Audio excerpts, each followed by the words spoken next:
जज़ाकल्लाह। इमाम मस्जिद क़ुबा शेख अली हुज़ैफ़ी साहब, इमाम मस्जिद क़ुबा ने सूरह हश्र सूरह नंबर 59 आयत नंबर 22 से 24 तक की तिलावत की है। आइए हम उन आयतों का तर्जुमा सुनते हैं। अल्लाह की पनाह में आता हूँ मैं शैतान मरदूद से। अल्लाह के नाम से शुरू करता हूँ जो बड़ा मेहरबान निहायत रहम करने वाला है। वही अल्लाह है जिसके सिवा कोई माबूद नहीं, छुपे खुले का जानने वाला, मेहरबान और रहम करने वाला। वही अल्लाह है जिसके सिवा कोई माबूद नहीं, बादशाह निहायत पाक, सब ऐबों से साफ़, अमन देने वाला, निगहबान, गालिब ज़ोर आवर और बड़ाई वाला। पाक है अल्लाह उन चीज़ों से जिन्हें यह उसका शरीक बनाते हैं। वही अल्लाह है पैदा करने वाला, बनाने वाला, सूरत खींचने वाला। उसी के लिए निहायत अच्छे नाम हैं। हर चीज़ खा वो आसमानों में हो खा ज़मीन में हो उसकी पाकी बयान करती है और वही गालिब हिकमत वाला है। ख़वातीन व हज़रात, आज के हमारे मुक़र्रिर कौन हैं? वो जो न सिर्फ़ इंटरनेशनल दाई व मुफ़क्किर इस्लाम है बल्कि तक़ाबुली मुताले में अपना कोई सानी नहीं रखता, जो गरचे पेशे के एतबार से MBBS डॉक्टर है लेकिन एक बेबाक मुक़र्रिर भी है, जो इस्लामी नज़रियात की पासबानी के अलावा इस्लाम के मुतालिक़ फैली हुई गलतफ़हमियों को कुरान व हदीस और दूसरे मदाहिब की मुक़द्दस किताबों के हवालों से मंतिकी दलीलों और साइंसी हकीकतों की रोशनी में दूर करने में महारत रखता है, जो अपने तनक़ीदी तज्ज़ियों और अवामी तकरीरों के दौरान सुनने वालों की तरफ से किए गए सवालात के तशफ़ी बख्श जवाबात के लिए पूरी दुनिया में मशहूर है, जो आज इंसानों की नब्ज़ देख रहा है और कुरान व हदीस की रोशनी में इंसानों की बीमारियों का इलाज भी बता रहा है, जो दुनिया के 150 से ज़्यादा मुल्कों में बैनुल अक़वामी और इंटरनेशनल TV चैनलों के ज़रिए लोगों में अपना एक ख़ास मकाम बना चुका है, जो मशहूर दाई इस्लाम व माहिर तक़ाबुल मज़हब शेख अहमद दीदात ने सन 1994 में उन्हें दीदात प्लस कहा था और सन 2000 में इस्लाम और तक़ाबुल अदियान के मैदान में उनकी खिदमत को सराहते हुए कहा था, बेटे तुमने जो काम 4 सालों में किया है उसको पूरा करने में मुझे 40 साल लगे। अल्हम्दुलिल्लाह। मेरी मुराद डॉक्टर ज़ाकिर नायक से है, जिनकी तकरीर का उन्वान है खुदा का तसव्वुर मुख्तलिफ मज़ाहिब में। आइए हम इस्तक़बाल करते हैं इस्लाम के इस अज़ीम दाई व मुबल्लिग़ का, डॉक्टर ज़ाकिर नायक।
अल्हम्दुलिल्लाह वस्सलातु वस्सलाम अला रसूलिल्लाह व अला आलिहि व सहाबिहि अजमईन, अम्मा बाद। अऊज़ु बिल्लाहि मिनश शैतानिर रजीम, बिस्मिल्लाहिर रहमानिर रहीम।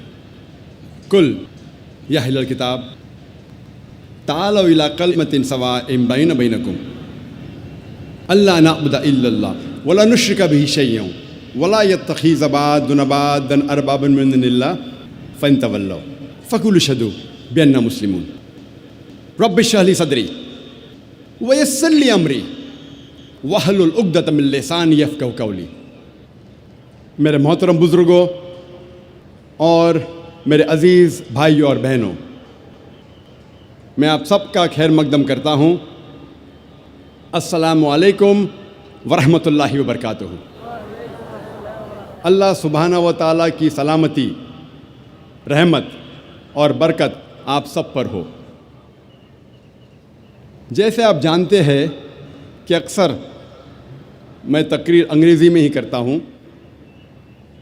चंद मौक़ों पर मैं कोशिश करता हूँ कि कुछ बात उर्दू या हिंदी में कहूँ। क्योंकि मेरी तालीम अंग्रेज़ी में हुई है, ज़ाहिर है कि इस उर्दू या हिंदी तकरीर में मैं काफ़ी गलतियाँ करूँगा। तो तकरीर के शुरू में ही इन गलतियों के लिए मैं आप सबसे माज़रत चाहता हूँ और उम्मीद रखता हूँ कि आप मेरे इन गलतियों को नज़रअंदाज करेंगे और मेरे तकरीर के पैगाम पर तवज्जो देंगे। आज की तकरीर का मौजू है खुदा का तसव्वुर मुख्तलिफ मज़ाहिब में, concept of God in various religions. Religion, according to the Oxford Dictionary, means a belief in a superhuman controlling power, a personal god or gods that deserve worship and obedience. Religion या मज़हब Oxford dictionary के मुताबिक इसके मानी है कि ईमान रखना एक इंसान से ऊंची कुदरत में, एक इंसान से ऊंची ताकत में, या एक अपने खुदा में या खुदाओं में जिसका कहना लोग मानते हैं और जिसकी इबादत करते हैं। सो मज़हब ऑक्सफोर्ड डिक्शनरी के मुताबिक है खुदा में मानना। इस तकरीर के शुरू में मैंने कुरान मजीद की एक आयत की तिलावत की थी जो सूरह अल इमरान से है, सूरह नंबर 3 आयत नंबर 64 से। अल्लाह सुब्हानहू व तआला फरमाते हैं, कुल या अहलल किताब, कहो अहले किताब से, तालो इला कलिमतिन सवाइम बैना बैनकुम, आओ उस बात की तरफ जो आप और हम में यकसा है। अल्लाह नअबुद इल्लल्लाह, कि हम अल्लाह सुब्हाना व तआला के अलावा किसी और की इबादत न करें। वला नुश्रिका बिही शैय्यन, हम उसके साथ किसी को शरीक न करें। वला यत्तखिज़ बादुना बादन अरबाबन मिन दुनिल्लाह, हम आपस में खुदा अल्लाह के अलावा किसी और को माबूद ना बनाएं। फ़इन तवल्लौ फ़कुलू शहदू बिअन्ना मुस्लिमून, अगर वो नहीं माने तो हम शहादत देते हैं कि हम मुस्लिम हैं। ये कुरान मजीद की आयत सूरह अल इमरान सूरह नंबर 3 आयत नंबर 64 खुसूसन इसके शुरू में आता है, कुल या अहलल किताब, कहो अहले किताब से। लेकिन उमूमी तौर पे, आम तौर पे ये आयत किसी भी मज़हब के मानने वालों के लिए इस्तेमाल की जा सकती है। स्पेसिफिकली इट इज़ फॉर अहले किताब, Jews and Christians, but generally it is for all types of people believing in religion. और मेरे मुताबिक ये कुरान मजीद की आयत सूरह अल इमरान सूरह नंबर 3 आयत नंबर 64, मैं इसे कहता हूँ मास्टर की फदावा। दावती मैदान में सारे तालों को खोलने वाली चाबी, मास्टर की इन द फील्ड ऑफ दावा। तालो इला कलिमतिन सवाइम बैना बैनकुम, आओ उस बात की तरफ जो आप और हम में यकसा है। सबसे पहली बात है अल्लाह नअबुद इल्लल्लाह, कि हम अल्लाह खुदा के अलावा किसी और की इबादत ना करें। वला नुश्रिका बिही शैय्यन, हम अल्लाह के साथ किसी और को शरीक ना करें। वला यत्तखिज़ बादुना बादन अरबाबन मिन दुनिल्लाह, हम आपस में अल्लाह के अलावा, खुदा के अलावा किसी और को माबूद ना बनाएं। ये मेरे नज़दीक इट इज़ द मास्टर की फदावा। दावती मैदान में मैं इसे कहता हूँ सारे तालों को खोलने वाली चाबी। और जब मुख्तलिफ मज़ाहिब का मुताला करते हैं हमें पता चलता है कि सारे मज़हब के मानने वाले वो ये मानते हैं कि जिस खुदा की वो इबादत करते हैं वो ये समझते हैं कि वो खुदा उनके लिए भी है और दूसरों के लिए भी है। मिसाल के तौर पे जो खुदा जो ईश्वर में हिंदू मानते हैं, जिसकी इबादत करते हैं, वो ये मानते हैं कि ये ईश्वर हिंदू के लिए भी है और गैर हिंदू के लिए भी है। जो खुदा में ईसाई मानते हैं वो ये मानते हैं कि वही खुदा ईसाई के लिए भी है और गैर ईसाई के लिए भी है। उसी तरीके से जिस अल्लाह सुब्हाना व तआला में हम मुसलमान मानते हैं, जिसकी हम इबादत करते हैं, हम मानते हैं कि वही अल्लाह सुब्हाना व तआला, वही खुदा मुस्लिम के लिए भी है और गैर मुस्लिम के लिए भी है। जब हम मुख्तलिफ मज़ाहिब का मुताला करते हैं तो हमें पता चलता है कि दुनिया के सारे मज़ाहिब दो किस्मों में बटे हुए हैं। एक है सेमिटिक रिलीजन्स, दूसरा है नॉन सेमिटिक रिलीजन्स। एक है सेमिटिक मज़ाहिब, दूसरा है नॉन सेमिटिक मज़ाहिब। सेमिटिक मज़ाहिब वो मज़ाहिब है जिसे शुरू में सीमाइट्स ने माना था। सीमाइट्स कौन है? सीमाइट्स ये डिसेंडेंट्स है, नस्ल है शेम की, जो नूह अलैहिस्सलाम का बेटा था और जिसका जिक्र आता है बाइबल में बुक ऑफ जेनेसिस में चैप्टर नंबर 5 से 11 तक। तो सबसे पहले जो सीमाइट्स ने शेम के डिसेंडेंट ने माना था उन मज़ाहिब को कहते हैं सेमिटिक रिलीजन, सेमिटिक मज़ाहिब। इनमें वो मज़ाहिब है जो शुरू में यहूद, अरब, असीरियन, फोनेशियंस ये लोग इन्हें मानते थे, जिनकी ज़बान थी हिब्रू, अरामैक, अरबिक, असीरियन, अकेडियन, फोनेशियंस। और सेमिटिक मज़ाहिब में अहम मज़ाहिब है जुडाइज़म, क्रिश्चियनिटी एंड इस्लाम, यहूदियत, ईसाईयत और इस्लाम। नॉन सेमिटिक रिलीजन्स को दो किस्म में बांटा गया है, 2 कैटेगरीज, आर्यन मज़ाहिब और गैर आर्यन मज़ाहिब। आर्यन मज़ाहिब वो मज़ाहिब है जो शुरू में आर्यन जिसे मानते थे। आर्यन एक पावरफुल इंडो यूरोपियन ग्रोह है जो फैला ईरान और नॉर्थ वेस्ट इंडिया में 1500 से 2000 कब्ल मसीह में, 1500 to 2000 ईयर BC। आर्यन मज़ाहिब फिर से दो किस्मों में बांटा गया है, वैदिक मज़ाहिब और गैर वैदिक मज़ाहिब। वैदिक मज़हब उसे कहते हैं जो मज़हब वेद की बुनियाद पे है और उसे कहा जाता है हिंदुइज़्म या ब्राह्मणिज़्म। गैर वैदिक मज़ाहिब में है सिखिज़्म, जैनिज़्म, बुद्धिज़्म, ज़ोरास्ट्रियनिज़्म जिसे कहते हैं पारसीइज़्म वगैरह।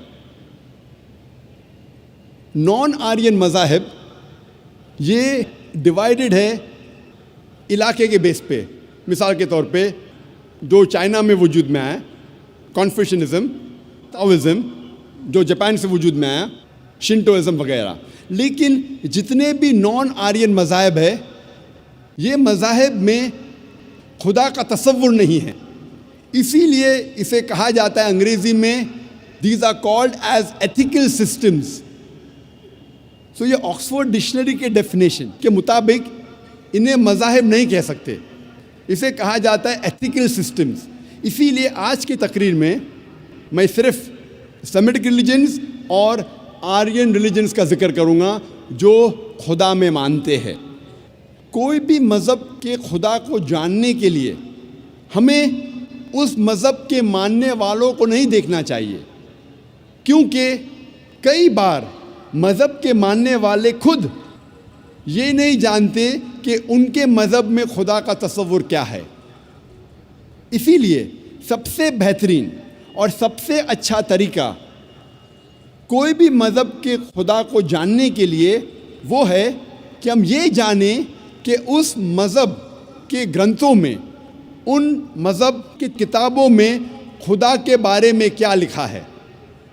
इसीलिए आज हम तहकीक करेंगे खुदा का तसव्वुर मुख्तलिफ मज़ाहिब में, ये तहकीक करने के बाद कि उन मज़ाहिब की किताबों में खुदा के बारे में क्या लिखा है।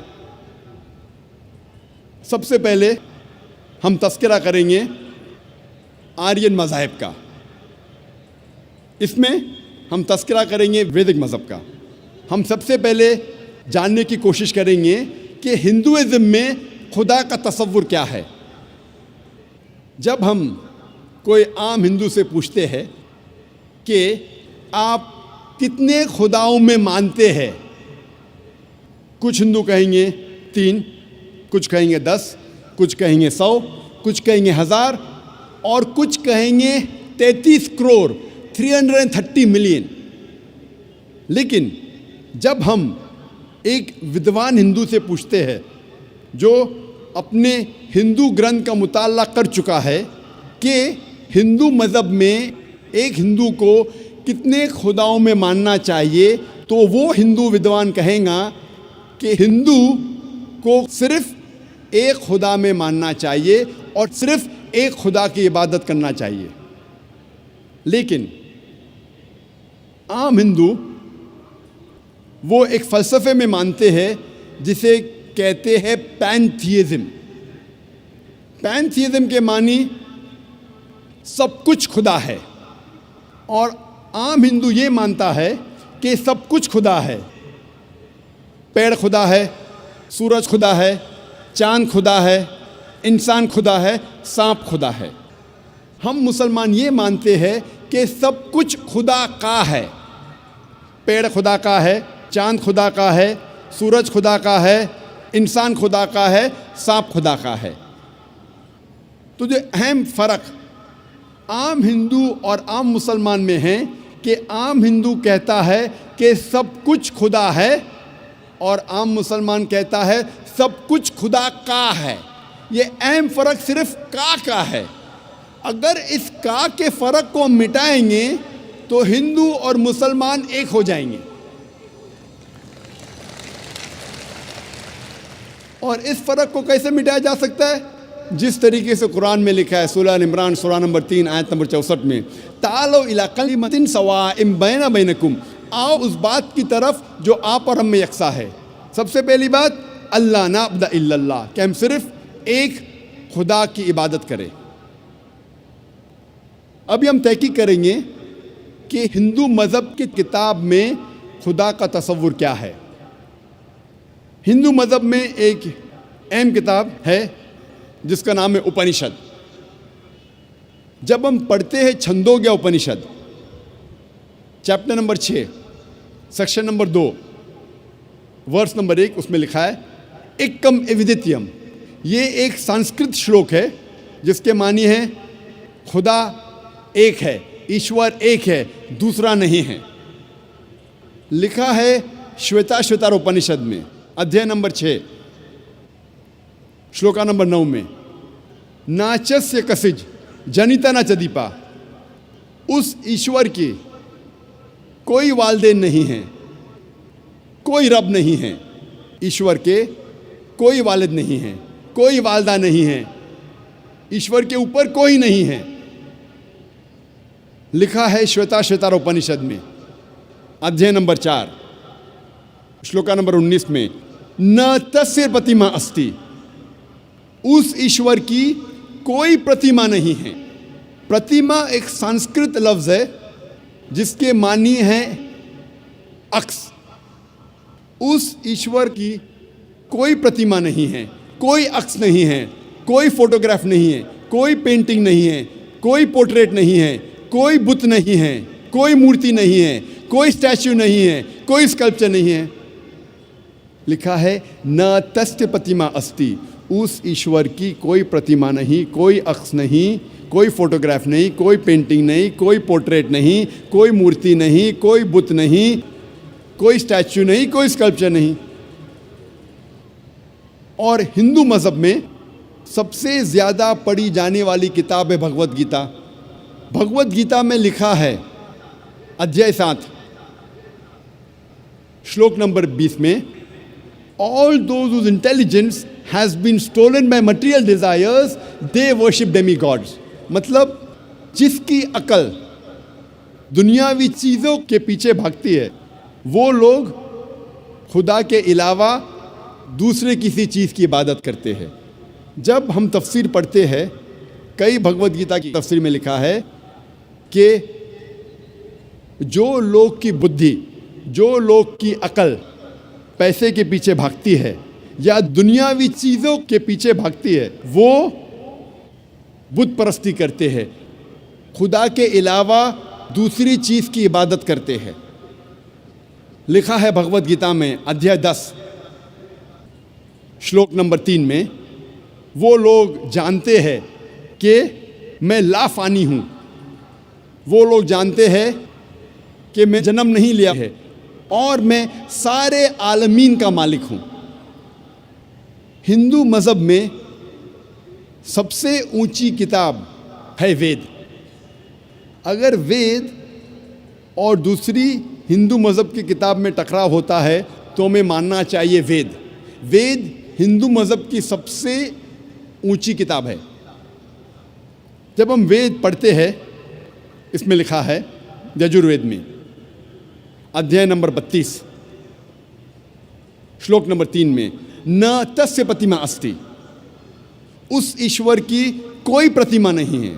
जैसे मैंने कहा, प्रतिमा एक संस्कृत लफ्ज़ है जिसके मानी है अक्स, फोटोग्राफ, पेंटिंग, पोर्ट्रेट, बुत, मूर्ति, स्कल्पचर। न तस्य प्रतिमा अस्ति, उस ईश्वर की कोई प्रतिमा नहीं, कोई अक्स नहीं, कोई फोटोग्राफ नहीं, कोई पेंटिंग नहीं, कोई पोर्ट्रेट नहीं, कोई बुत नहीं, कोई मूर्ति नहीं, कोई स्कल्पचर नहीं, कोई स्टैच्यू नहीं। लिखा है यजुर्वेद में अध्याय नंबर 40 श्लोक नंबर 8 में कि ईश्वर पाक है, उसका कोई अक्स नहीं। लिखा है यजुर्वेद में अध्याय नंबर 40 श्लोक नंबर 9 में, अंधात्म प्रविशन्ति या असंभूति उपास्ते। अंधात्म मतलब अंधकार, प्रविशन्ति मतलब दाखिल होना, असंभूति मतलब वो चीज़ें जो नेचुरल है, जो कुदरती है। तो ये श्लोक में यजुर्वेद अध्याय नंबर 40 श्लोक नंबर 9 में लिखा है, वो लोग अंधकार में दाखिल हो रहे हैं, वो लोग जो असंभूति की इबादत करते हैं, जो कुदरती चीज़ों की इबादत करते हैं, मिसाल के तौर पे हवा, पानी, आग वगैरह। और ये श्लोक में आगे लिखा है, वो लोग और घोर अंधकार में दाखिल हो रहे हैं, वो लोग जो संभूति की इबादत करते हैं। संभूति की मानी इंसान की बनाई हुई चीज़ें, मिसाल के तौर पे टेबल, चेयर, बुत, मूर्ति वगैरह। कहाँ लिखा है? यजुर्वेद अध्याय नंबर 40 मंत्र नंबर 9 में। आगे जब पढ़ते अथर्ववेद में लिखा है किताब नंबर 20 अध्याय नंबर 58 मंत्र नंबर 3 में, देव महासी, महान है वो ईश्वर। और वेद में सबसे ऊंची मानने वाली वेद है ऋग्वेद। वेद 4 किस्म की होती है, ऋग्वेद, यजुर्वेद, सामवेद, अथर्ववेद। ये चारों में सबसे ऊंची वेद है ऋग्वेद। ऋग्वेद में लिखा है किताब नंबर 1 अध्याय नंबर 164 मंत्र नंबर 46 में, एकम सत विप्र बहुधा वेदांते, सत्य एक है, सच एक है, ईश्वर एक है।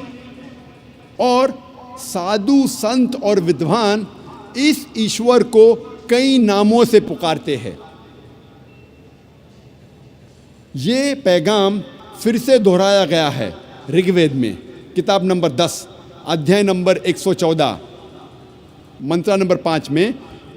इसमें लिखा है कि खुदा एक है, ईश्वर एक है, ईश्वर एक है, लेकिन विद्वान, संत, साधु इस ईश्वर को कई नामों से पुकारते हैं।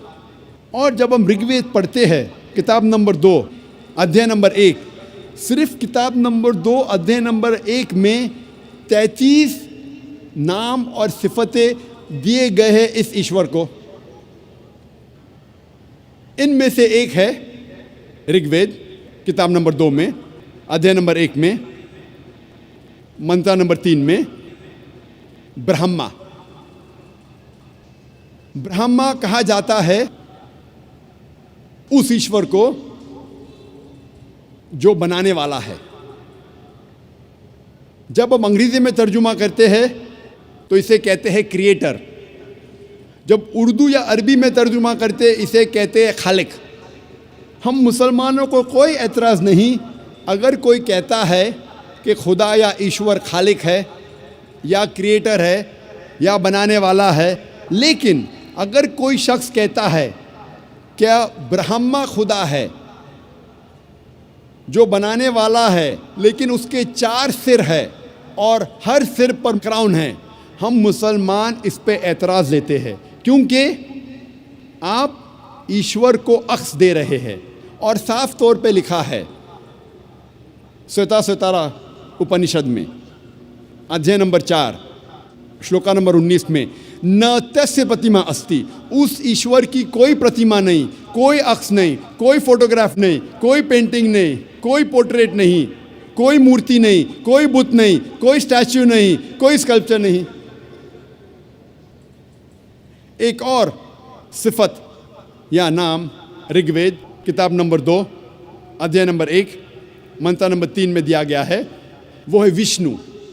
विष्णु कहते हैं पालने वाले ईश्वर को। अगर अंग्रेजी में तर्जुमा करते तो हो जाता है सस्टेनर, चेरिशर। उसको अरबी या उर्दू में तर्जुमा करते हो जाता है रब।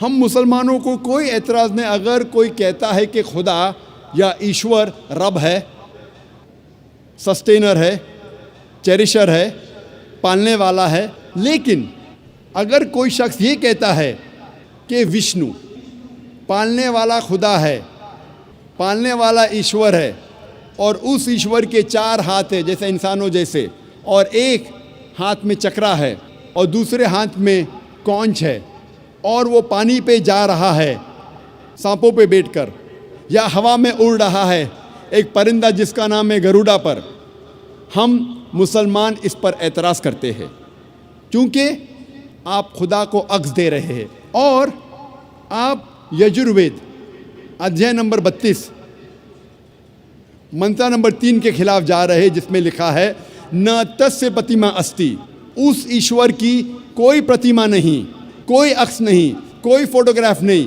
कोई पोर्ट्रेट नहीं, कोई पेंटिंग नहीं, कोई बुत नहीं, कोई मूर्ति नहीं, कोई स्कल्पचर नहीं, कोई स्टैच्यू नहीं।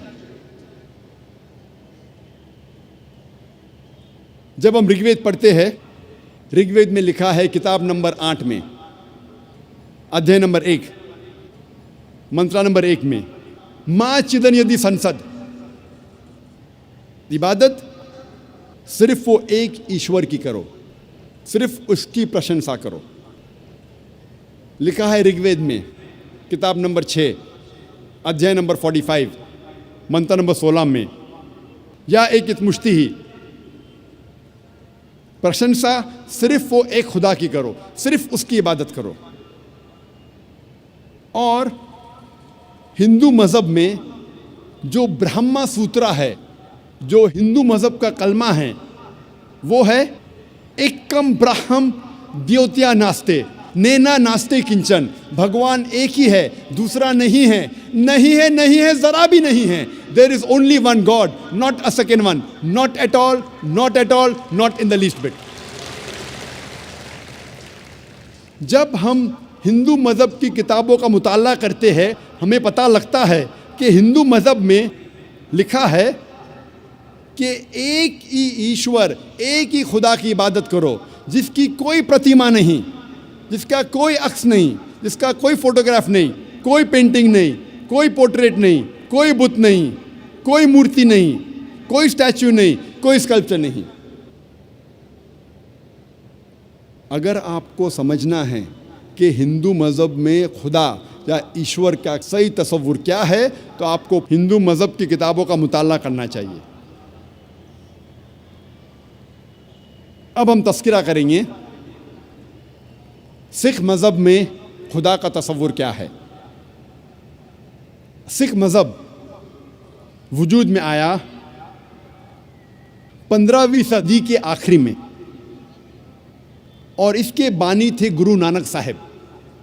और ये शुरू हुआ एक ऐसे इलाके में जो 5 नदियों का इलाका था और कहा जाता था पंजाब, जो मौजूद है पाकिस्तान और नॉर्थ वेस्ट इंडिया में। और गुरु नानक साहिब जो इसके बानी हैं, वो पैदा हुए थे हिंदू धर्म में, और उनका कास्ट था क्षत्रिय कास्ट,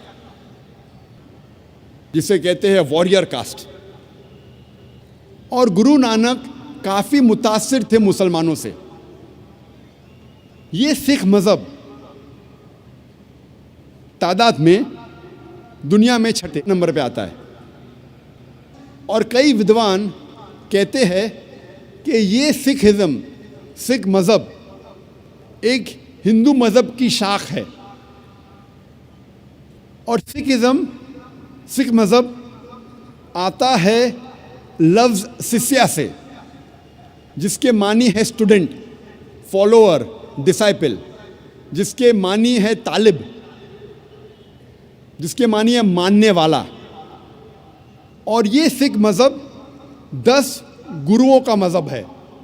सबसे पहले गुरु जो बानी है गुरु नानक साहब, और 10वें गुरु है गुरु गोबिंद साहब। और इस मज़हब की किताब को कहते हैं आदि ग्रंथ या गुरु ग्रंथ साहिब। सिख मज़हब 5 क की बुनियाद पे है। सबसे पहला क है केश, अनकट हेयर, बाल नहीं काटना चाहिए। दूसरा क है कंगा, यानी कंगी, जिससे बाल साफ किया जा सकता है। तीसरा क है कड़ा, मेटल ब्रेसलेट, मेटल का कड़ा।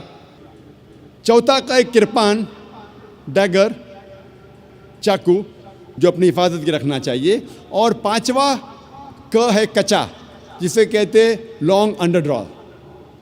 ये 5 क हर सिख को इसका पालन करना चाहिए। और अगर आप कोई सिख से पूछेंगे कि आपके मज़हब में खुदा का तस्वुर क्या है, तो सबसे बेहतरीन जवाब अगर कोई सिख दे सकेगा वो है उसकी मज़हब की किताब गुरु ग्रंथ साहिब के पहले वॉल्यूम, पहला अध्याय, पहला मंत्र, जिसे कहते हैं Japu ji. First volume of Guru Granth Sahib, first chapter, first verse called as Japu ji, जिसमें लिखा है कि खुदा एक है और उसे कहा जाता है सच्चा, महान, जो कभी भी नहीं घबराता और उसे कोई चाहत नहीं। वो लाफानी है, वो पैदा नहीं हुआ है, ना किसी को जन्म देता है। वो दयालु है। सिख मज़हब में बुत परस्ती हराम है। सिख एक ही खुदा को मानते हैं, एक ही ईश्वर को मानते हैं, जिसे अनमैनिफेस्ट फॉर्म में कहा जाता है एक ओमकारा, और मैनिफेस्ट फॉर्म में कहा जाता है ओमकारा। और जब आप गुरु ग्रंथ साहिब पढ़ते हैं, ओमकारा के कई सिफात है।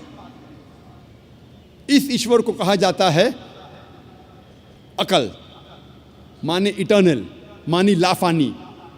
उसे कहा जाता है करतार, मतलब क्रिएटर, मतलब खालिक। उसे कहा जाता है सत्यनामा, जिसके मानी होली नेम, जिसके मानी पाक नाम।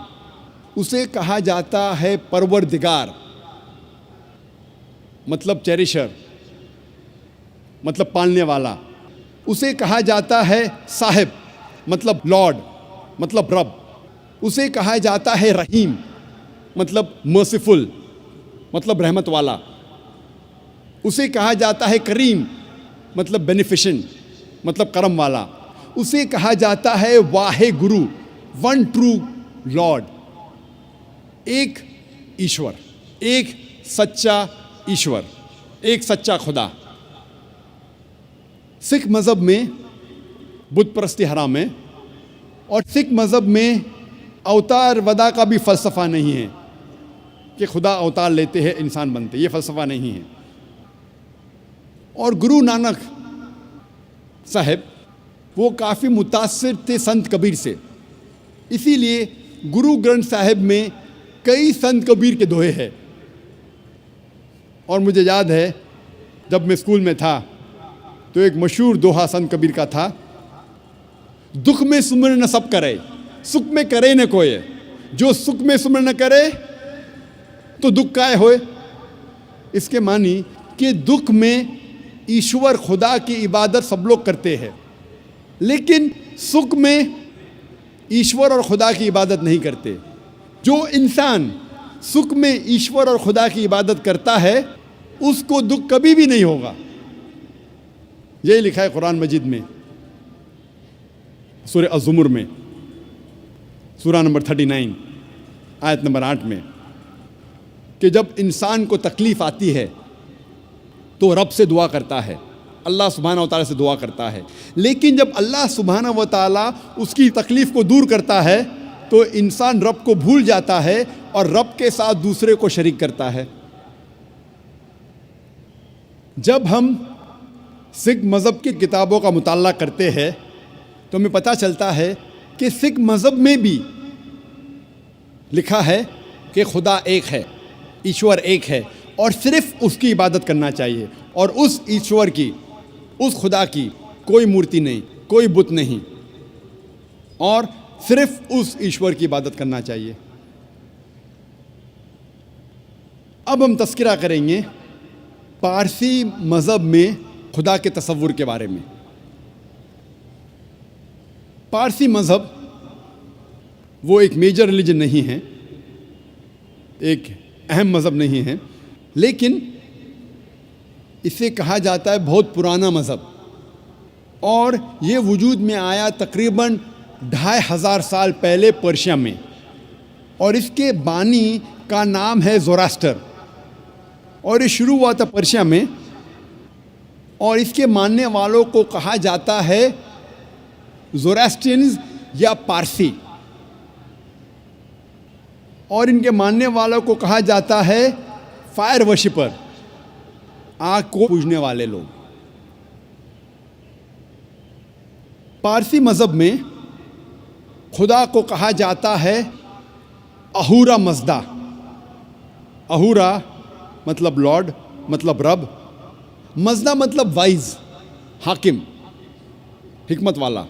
अहूरा मज़दा के मानी हैं वाइज लॉर्ड या हिकमत वाला रब या हाकिम रब। पारसी मज़हब में जो किताबें हैं उसे कहा जाता है दसातीर और अवेस्ता। जब हम दसातीर पढ़ते हैं तो दसातीर में लिखा है कि ईश्वर की कई सिफ़ात है, ईश्वर के कई नाम हैं, और ईश्वर की सिफ़ात में लिखा है दसातीर में कि ईश्वर खुदा एक है, वो खुदा बेनियाज है। इस खुदा, इस ईश्वर की शुरुआत नहीं, ना ही कोई अंत है। इस ईश्वर का कोई वालिद नहीं, कोई वालदा नहीं, कोई बीवी नहीं, कोई बेटा नहीं, और इस ईश्वर जैसा कोई नहीं है। इस ईश्वर का कोई अक्स नहीं। इस ईश्वर को कोई देख नहीं सकता, अपनी आँखों से इस ईश्वर को कोई देख नहीं सकता। इस ईश्वर को इंसान का दिमाग पूरी तौर पे समझ नहीं सकता, और ये ईश्वर इंसान के अपने आप से करीब है, हर इंसान से खुद अपने आप से करीब है। और जब पारसी मज़हब की दूसरी किताब का मुताला करते अवेस्ता, पारसी मज़हब में खुदा और ईश्वर की कई सिफात है। इसमें लिखा है अवेस्ता में,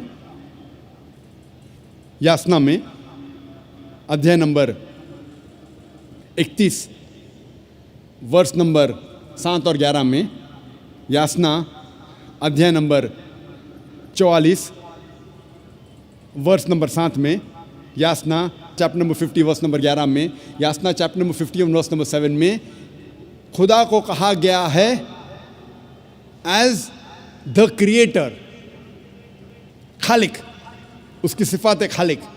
जब आगे पढ़ते हैं अवस्था, खुदा की एक सिफत दी गई है महान, ग्रेट, उर्दू में कहेंगे, अरबी में कहेंगे अकबर। ये लिखा है यासना में chapter number 33, chapter number 33 verse number 11 में, और Yasna chapter number 45 verse number 6 में। आगे जब पढ़ते अवस्था, उसमें लिखा है कि ईश्वर, खुदा की एक सिफत दी गई है एज बेनिफिशेंट, अरबी में तर्जुमा करें हो जाता है रहीम।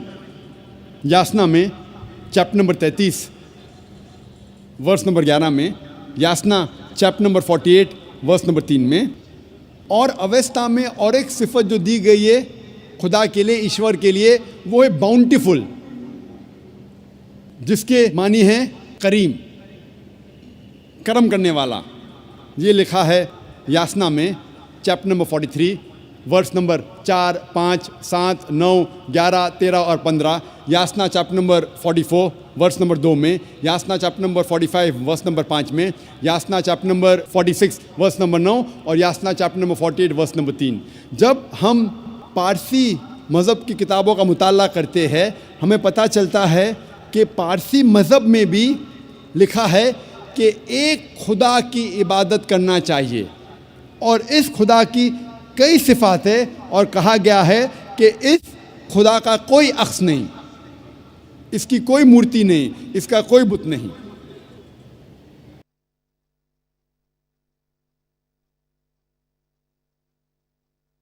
मुताला करेंगे सेमिटिक मज़ाहिब के बारे में। जैसे मैंने कहा था, सेमिटिक मज़ाहिब में है यहूदियत, ईसाईयत और इस्लाम। सबसे पहले हम कोशिश करेंगे समझने के लिए कि यहूदियत में खुदा का तसव्वुर क्या है। जब हम पढ़ते हैं ओल्ड टेस्टामेंट, पढ़ते हैं फर्स्ट 5 बुक्स, इसमें लिखा है बुक ऑफ ड्यूटोनॉमी में अध्याय नंबर 6 वर्स नंबर 4 में मूसा अलैहिस्सलाम कहते हैं शमा इज़राइलो अदनलहैन अदन खद। ये एक हिब्रू कोटेशन है जिसके मानी है hear O Israel, the Lord our God is one Lord. ए इज़राइली सुनो कि हमारा रब, हमारा खुदा एक रब है। लिखा है बुक ऑफ आइज़ाया में चैप्टर नंबर 43 वर्स नंबर 11 में, even I am Lord and besides me there is no saviour. मैं हूँ रब और मेरे अलावा कोई भी बचाने वाला नहीं है। लिखा है बुक ऑफ आइज़ाया में चैप्टर नंबर 45 वर्स नंबर 5 में, I am Lord and there is none else, there is no god besides me. मैं हूँ रब और मेरे अलावा कोई नहीं है, मेरे अलावा कोई खुदा नहीं। लिखा है बुक ऑफ आइज़ाया में चैप्टर नंबर 46 वर्स नंबर 9 में, I am God and there is no god besides me. मैं खुदा हूँ और मेरे अलावा कोई नहीं है, मैं खुदा हूँ और मेरे जैसा कोई नहीं। लिखा है बुक ऑफ एक्सोडस में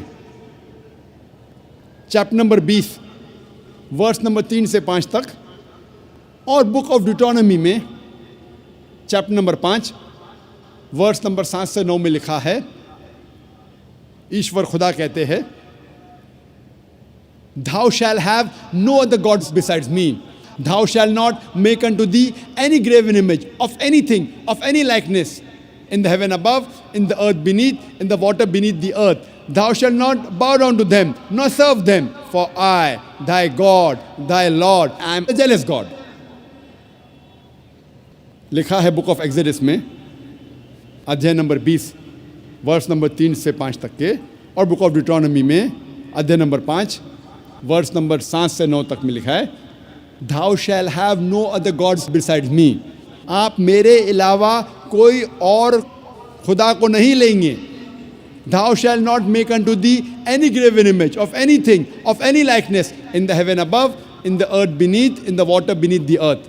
आप मेरे जैसा कोई अक्स नहीं बनाएंगे, चाहे वो कोई भी चीज़ हो, चाहे वो कोई चीज़ आसमान में हो या इस धरती पे हो या इस धरती के नीचे पानी में हो. Thou shalt not bow down to them, nor serve them, for I, thy God, thy Lord, I am a jealous God. आप इनकी इबादत नहीं करेंगे, इनको सजदा नहीं करेंगे, क्योंकि मैं एक रब हूँ, एक जलन रखने वाला रब. For I am your God and I am a jealous God. मैं एक जलने वाला रब हूँ, जलने वाला खुदा हूँ. तो जब हम यहूद की किताबों का मुताला करते हैं, हमें पता लगता है कि यहूदियत में भी लिखा है कि एक ईश्वर की इबादत करना चाहिए और उस ईश्वर की कोई प्रतिमा नहीं, कोई बुत नहीं, उसका कोई अक्स नहीं, उसकी कोई मूर्ति नहीं. ईसाई मज़हब के खुदा का तस्वुर करने के पहले मुझे कुछ बातें आपसे कहना है.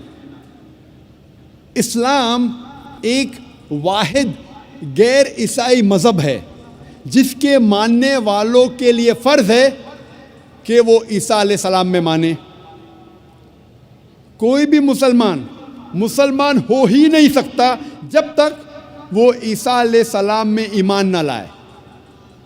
हर मुसलमान के लिए वाजिब है, हर मुसलमान के लिए फ़र्ज़ है कि वो ईसा अलैहिस्सलाम में ईमान लाए.